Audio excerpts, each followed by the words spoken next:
तीन जागांवर आघाडीवर असल्याचं कळतंय। तसं बघायला गेलं तर खोडके परिवाराने अमरावतीमध्ये जोरदार जोर लावलेला एक होता। मोठी बातमी, नवी मुंबईमध्ये भाजप सत्ता स्थापनेच्या दिशेने आपली वाटचाल करते नवी मुंबईमध्ये। त्याच्यामुळे पुन्हा एकदा म्हणावं लागेल की टांगा पलटी घोडे फरार, फरार नाही तर बेपत्ता, असं जे काही गणेश नाईक न्यूज 18 मराठीला दिलेल्या मुलाखतीत म्हणालेले होते तसंच काहीसं या ठिकाणी आता होताना दिसतंय।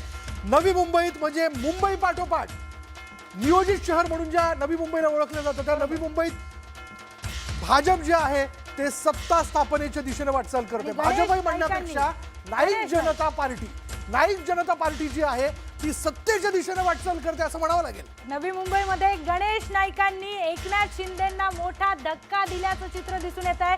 पुन्हा एकदा त्यांनी सिद्ध केलं की गणेश नाईक जिकडे असतील तिकडेच मतदारांचा कौल असेल। नवी मुंबईचं हे चित्र त्यांनी पुन्हा एकदा स्पष्ट केलंय। सगळं गाव आमच्या पाठीमागे, त्याच्यामुळे भावकीच्या सगळ्या निवडणुकीत आपण जर पाहिलं तर गाववाल्यांनी आपला कौल जो आहे तो नाईकांच्या पाठीशी दिल्याचं आपण पाहतोय।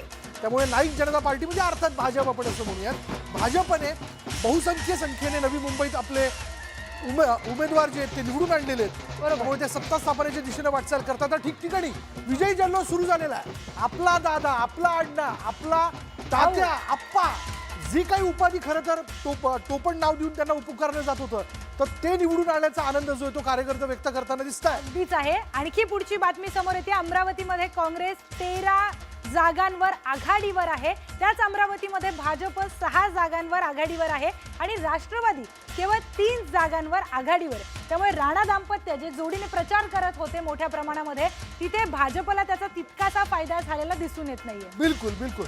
आणि आणखीन एक ब्रेकिंग न्यूज जाऊया जळगावमध्ये महापौर भारती सोनवणेंना डबल धक्का या ठिकाणी बसलेला आहे। मुलगा आणि मुलगी निवडणुकीत विजयी झालेले आहेत।